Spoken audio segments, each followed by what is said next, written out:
사도행전 1장 9절에서 26절 말씀 다 같이 봉독하겠습니다.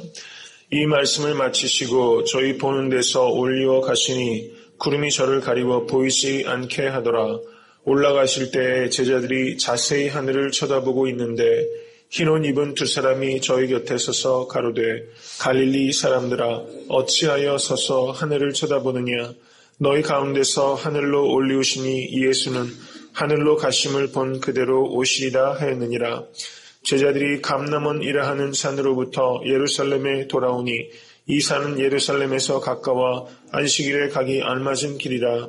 들어가 저희 유하는 다락에 올라가니 베드로, 요한, 야고보, 안드레와 빌립, 도마와 바들로메, 마테와 및 알페의 아들 야고보, 셀루신 시몬, 야고보의 아들 유다가 다 거기 있어 여자들과 예수의 모친 마리아와 예수의 아우들로 더불어 마음을 같이하여 전혀 기도에 힘쓰니라. 모인 무리의 수가 한 120명이나 되더라. 그때 베드로가 그 형제 가운데서 일어서서 가로되 형제들아 성령이 다윗의 입을 의탁하사 예수 잡는 자들을 지루한 유다를 가리켜 미리 말씀하신 성경이 응하였으니 마땅하도다. 이 사람이 본래 우리 수 가운데 참여하며 이 직무의 한 부분을 맡았던 자라. 이 사람이 불의의 삭으로 밭을 사고 후에 몸이 곤두박질하여 배가 터져 창자가 다 흘러나온지라. 이 일이 예루살렘에 사는 모든 사람에게 알게 되어 본 다원에 그 밭을 이르되 아겔 다마라 하니 이는 피밭이라는 뜻이라. 시편에 기록하였으되 그의 거처로 황폐하게 하시며 거기 거하는 자가 없게 하소서 하였고 또 일렀으되 그 직분을 타인이 취하게 하소서 하였도다. 이러함으로 요한의 세례로부터 우리 가운데서 올리워 가신 날까지 주 예수께서 우리 가운데 출입하실 때에 항상 우리와 함께 다니던 사람 중에 하나를 세워 우리로 더불어 예수의 부활하심을 증거할 사람이 되게 하여야 하리라 하거늘 저희가 두 사람을 천하니 하나는 바사바라고도 하고 별명은 유스도라고 하는 요셉이요 하나는 마띠아라. 저희가 기도하여 가로되 무사람의 마음을 아시는 주여 이 두 사람 중에 누가 주의 택하신 바 되어 봉사와 및 사도의 직분을 대신할 자를 보이시옵소서. 유다는 이를 버렸고 제 곳으로 갔나이다 하고 제비 뽑아 마띠아를 얻으니 저가 11 사도의 수에 가입하니라. 아멘. 사도행전 1장 9절에서 11절까지의 말씀은 예수님의 승천에 대한 기록입니다. 근데 1장 9절을 보셔도 본다는 단어가 지금 2번 나타나죠. 저희 보는 데서 올리워 가시니 보이지 않게 되더라. 10절을 보셔도 자세히 하늘을 쳐다보고 있는데 1장 11절은 어찌하여 서서 하늘을 쳐다보느냐. 그리고 하늘로 가심을 본 그대로 오시리다. 이렇게 말하면서 불과 3절 사이에 본다라는 단어가 5번이나 반복되고 있다는 것은 이 누가가 강조하려고 하는 바가 있다는 것입니다. 예수님께서 승천하신 것이 눈으로 명확하게 목격한 바라는 것을 의미하는 것입니다. 예수님께서 승천하신 것은 역사적 사실이라는 것을 강조하고 있는 것입니다. 지금 많은 자유주의 신학자들이 예수님의 승천을 그저 문학적인 표현이다 이렇게 말하는 사람들이 있습니다. 어떻게 하면 성경을 왜곡하지 못해서 그 성경의 권위를 훼손하는 사람들이 많이 있는 것입니다. 그런데 누가는 예수님께서 승천하신 것이 가시적인 현상이었다는 것을 명확하게 지금 밝히고 있다는 것이죠.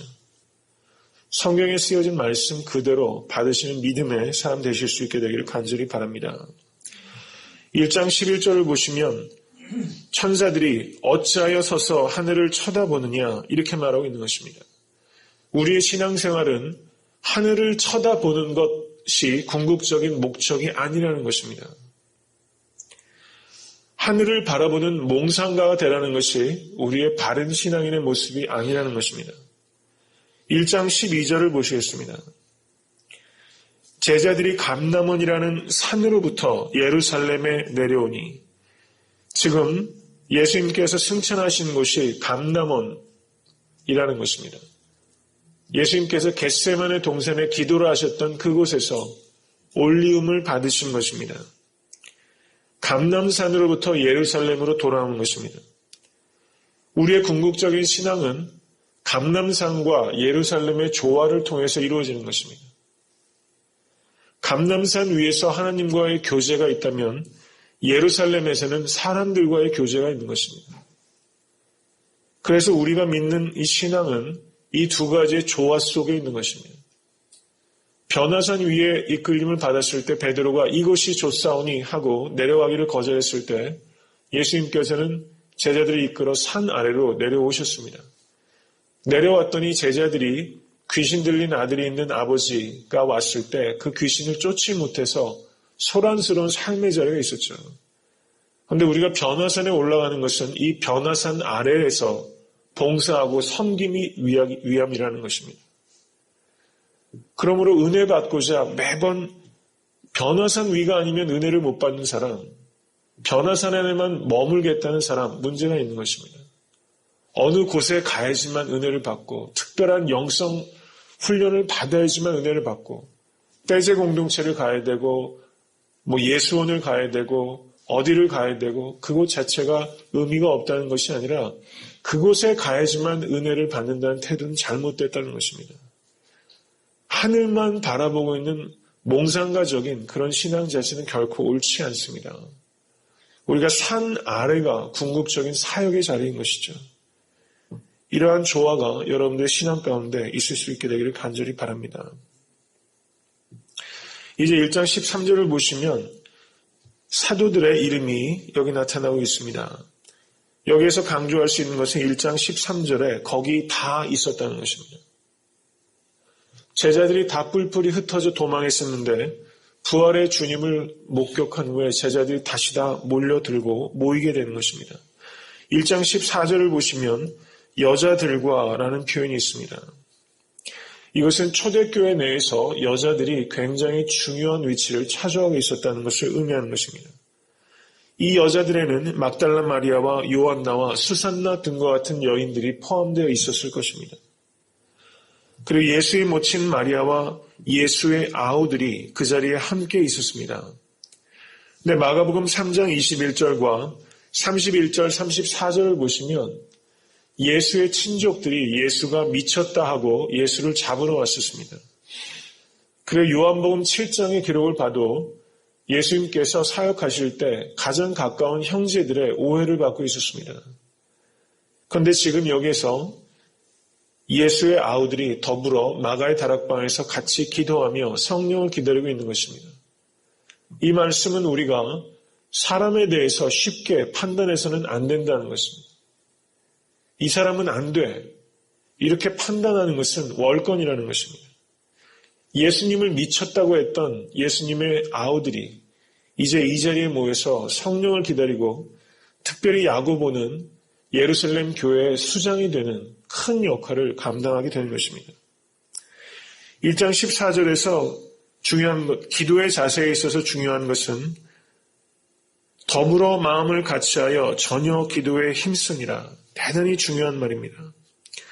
기도에 있어서 두 가지 본질적인 요소가 있다는 것입니다. 더불어 마음을 같이하여 한 마음이 되는 것이 중요한 것입니다.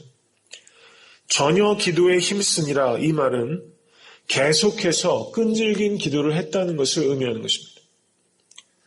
한 마음으로 끈질기게 기도할 때 그 기도는 반드시 응답되는 것을 믿으실 수 있게 되기를 바랍니다.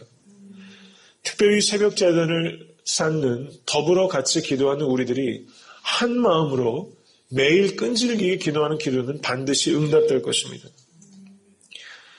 여기에서 이 더불어라는 말처럼 아름다운 말이 어디 있겠습니까? 이 더불어라는 말은 호모 스마돈이라는 단어입니다. 누가가 이 단어를 굉장히 좋아했어요. 이 사도행전에만 이 호모 스마돈이라는 단어가 10번 사용됩니다. 그런데 사도행전 밖의 성경 전체에서는 한 번밖에 사용되지 않습니다. 그러니까 이 누가는 이 호모 스마돈, 더불어라는 말을 굉장히 사랑하는 거죠. 여러분들께서도 이 더불어라는 말을 사랑하실 수 있게 되기를 바랍니다. 여기에서 힘쓰니라 라는 단어는 프로카르테레오라는 단어입니다. 이 말은 자신을 묶는다라는 뜻입니다. 여러분들께서는 어디에 묶여 계십니까? 우리가 정말 묶여야 될 때는 기도의 자리에 묶여야만 되는 것입니다. 기도에 힘쓰니라 이 말은 기도에 계속적으로 나를 묶는다 이런 뜻입니다. 그러므로 지금 이 제자들과 그리고 120문도는 지금 기도하며 성령을 기다리는 것입니다. 감람원에서 지금 예루살렘에 돌아왔습니다. 감람원은 예수님께서 기도하던 자리입니다. 예수님께서 기도하시던 그 자리에서 돌아와서 삶의 자리에 왔을 때 이 제자들이 제일 먼저 한 것은 기도하였다는 것입니다. 여러분들께서 기도하시던 모습은 누군가를 기도하는 사람으로 만들어낸다는 것입니다. 기도의 본이 되시는 여러분과 제가 될 수 있기를 간절히 바랍니다. 이 기도의 자리에서 이 사람들은 무엇을 위해서 기도했을까? 요한복음 21장 18절 말씀 우리 다시 한번 찾아보겠습니다.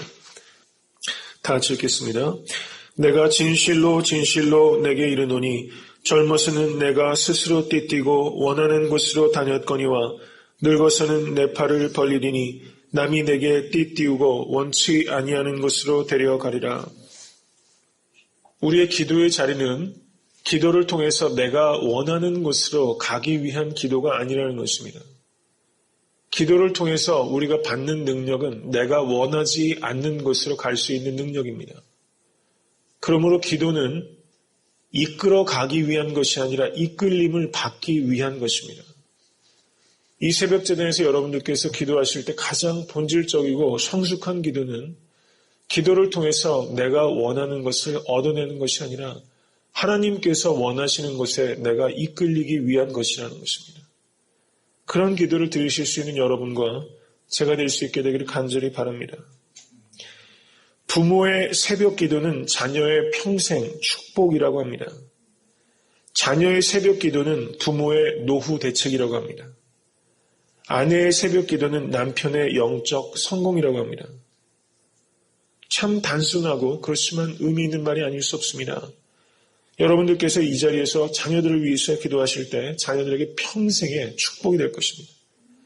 나이 드신 노 부모님을 위해서 기도하시는 것이 부모님의 노후 대책이 되는 것입니다. 부모님을 섬길 수 있는 여러 방식이 있겠지만 가장 본질적으로 섬기는 것은 이 자리에서 기도하는 것이라고 믿습니다. 이제 1장 15절 말씀을 보시면 무리의 수가 120명이나 되더라라고 말하고 있습니다. 역사를 움직인 발전소는 바로 이 익명의 120명이라는 것입니다. 저는 애틀란타 섬기는 교회가 새벽 재단의 120명의 기도의 문들을 위해서 기도하시기 바랍니다. 그것이 5년 뒤가 될지 10년 뒤가 될지 아니면 1년 뒤가 될지 모르지만 정말 하나님 120명의 기도하는 사람을 주시옵소서. 그 익명의 120명이 있으면 이 애틀란타 땅에서 무엇인가 하나님의 나라를 위해서 의미 있는 일을 할 수 있게 되리라고 믿습니다. 1장 16절부터 20절까지는 이 가룟 유다가 죽임을 당하고 그 후에 있었던 일들에 대한 기록입니다. 그리고 1장 21절 이하는 가룟 유다를 대신할 사람을 세우는 과정이 지금 나타나고 있습니다. 1장 21절 말씀을 한번 보시겠습니다. 다 같이 한번 읽겠습니다. 1장 21절 이러함으로 요한의 세례로부터 우리 가운데서 올리워 가신 날까지 주 예수께서 우리 가운데 출입하실 때 22절 항상 우리와 함께 다니던 사람 중에 하나를 세워 우리로 더불어 예수의 부활하심을 증거할 사람이 되게 하여야 하리라 하거늘. 지금 21절부터 26절까지는 교회에서 사람을 세울 때 어떻게 세워야 되는가에 대해서 굉장히 중요한 그런 가르침을 우리에게 주고 있습니다. 지금 1장 22절에서 베드로 사도가 제시하고 있는 두 가지 원칙은 항상 우리와 함께 다니던 사람이어야 된다는 것이 하나였습니다. 그리고 예수의 부활하심을 증거할 사람이어야 된다는 것입니다. 이 두 가지 스탠다드를 영적 지도자가 제시한 것입니다.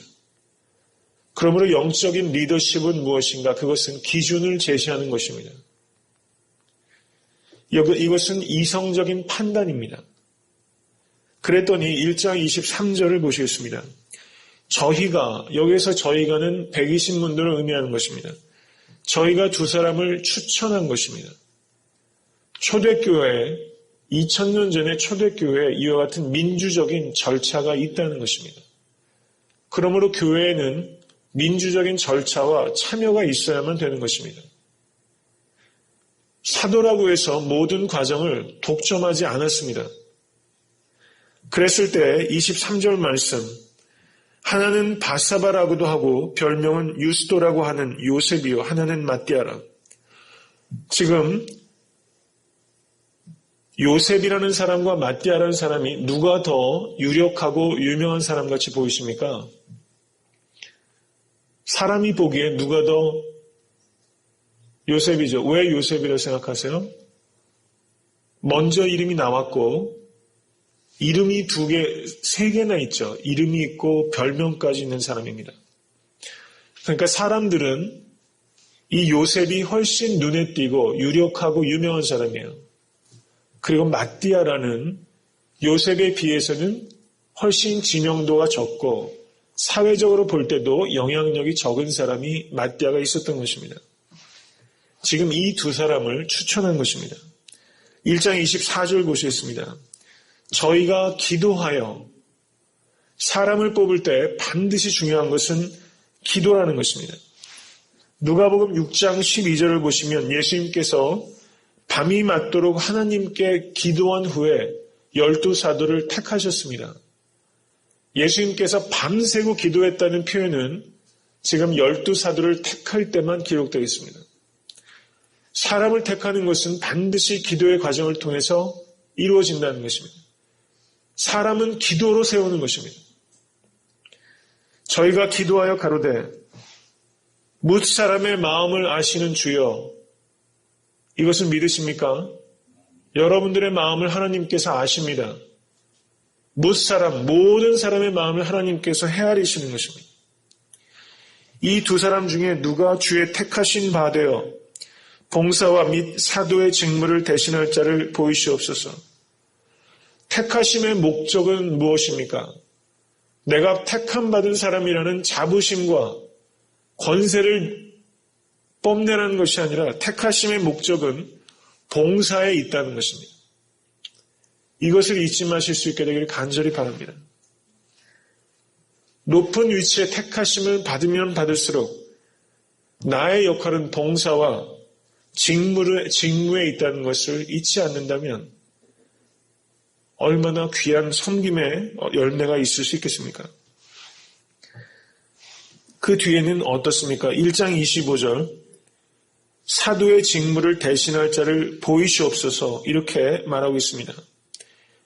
지금 이 과정을 보시기 바랍니다. 베드로 사도는 지금 유다를 대신할 사람의 추천의 근거로서 두 가지를 이야기했습니다. 이성적 판단이 있었던 것입니다. 그리고 두 사람을 추천했습니다. 민주적인 절차가 있었습니다. 그리고 기도가 있었습니다.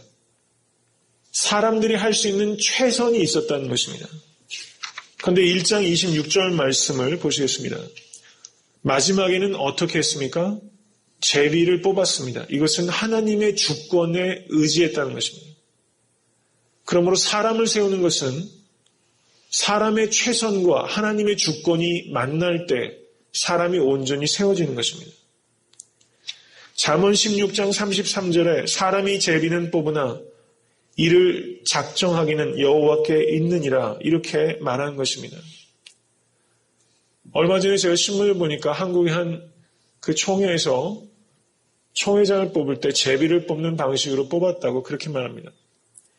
이 제비를 뽑는 방식이 이 당시 초대교회에서 제비를 뽑았기 때문에 지금도 제비를 뽑아야 된다 이렇게 말하는 것은 틀린 것도 아니고 맞는 것도 아닙니다. 여기에서 제비를 뽑았다 하면 사실상은 요셉과 마띠아 둘 다 자격 조건은 고루 갖춘 사람이라는 것이죠. 그렇기 때문에 제비를 뽑아도 하등 문제될 것은 없었을 것입니다. 결격 사유가 있는 사람을 포함해서 제비를 뽑은 것은 아니라는 것이죠. 근데 제비를 기도하며 제비를 뽑았다는 것은 제비 뽑는 행위 자체가 성경적이냐 혹은 합법적이냐를 떠나서 가장 본질적인 것은 초대교회에는 사람은 하나님께서 세우신다는 믿음이 있었다는 것입니다. 그래서 교회에서 아무리 작은 직분이라도 우리가 기준과 절차와 그리고 기도를 통해서 세우지만 세우는 사람도 그리고 세워진 사람도 나는 하나님께서 세우신 것이다라는 그런 인식을 해야 되는 것입니다. 목회자는 하나님께서 세우신 것입니다. 이것을 믿으시기 바랍니다. 교회에서의 장로와 집사와 그리고 아무리 작은 섬김이라도 그것은 하나님께서 세우신 것이다 라는 책임의식을 갖는 교회가 되어야만 되는 것입니다. 이와 같은 그래서 결과적으로 요셉이 뽑혔습니까? 마띠아가 뽑혔습니까? 마띠아가 뽑혔습니다. 이것은 초대교회에서 이 제비를 뽑는 절차가 의례적인 것이 아니었다는 것입니다. 그런데 지금 이 현대에서 벌어지는 것은 미리 예단하고 뽑을 사람을 다 사실은 뽑아놓고 그 절차만 과정만 눈 가리고 아웅하는 식으로 할 때가 되게 많다는 거예요. 교회에서 사람을 뽑을 때도 사실상은 누구누구를 장로로 세워야지 목사님이 다 보관을 가지고 생각 다 합니다. 그리고 그런 사람들만 추천합니다. 사실상 그렇게 될 때가 많습니다. 교회에서 당회에서도 미리 예단을 가지고 다 뽑아놓고 성도님들한테 사실상 거의 통보하는 형식으로 이미 다 정해놓고 눈 가리고 아웅할 때가 굉장히 많아요. 근데 여기에서 이 초대교회는 세상적으로 볼 때는 유력한 사람 요셉과 세상적으로 볼 때는 무명하고 무력한 사람 마띠아 이 두 사람이 있는데 마띠아를 뽑아낼 수 있는 공동체라는 것입니다. 하나님의 관점에서 사람을 세울 수 있는 교회라는 거예요. 저는 이런 교회가 될 때 소망이 있다고 믿습니다.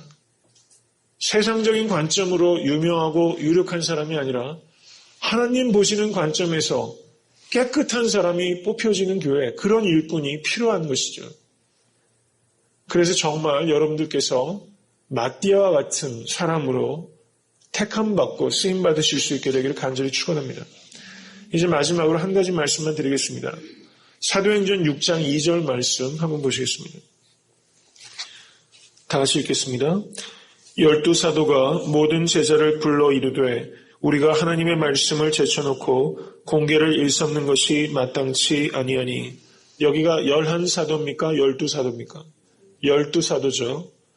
마띠아라는 이름을 성경 어디에서 다시 보신 적이 있습니까? 없습니다. 마띠아는 1장 26절 이후로 그 이름이 성경에 나타나지 않습니다. 재주가 많던 사람은 아니었어요. 큰 능력의 사람은 아니었습니다. 그런데 이 마띠아는 가룟 유다의 빈자리를 채우고 소리 없이 빈자리를 끊임없이 채우면서 12사도라는 이름 안에 들어가서 자신의 직무를 묵묵히 보이지 않게 감당했던 사람이라는 것입니다. 이 마띠아는 에티오피아에서 순교한 것으로 알려지고 있습니다. 빈자리를 채워주는 사람, 그 사람이 필요하다는 것입니다. 제일 앞장서서 일어나서 베드로처럼 외치는 사람도 있어야 되지만 12사도 중에서도 제일 마지막 자리에서 빈자리를 채워주는 사람, 이 사람도 공동체에서 얼마나 필요한 사람입니까? 여러분들께서 속한 곳에서 가정과 교회와 직장에서 묵묵하고 겸손하고 보이지 않게 빈자리를 채우시는 마띠아와 같은 존재가 되실 수 있게 되기를 간절히 바랍니다.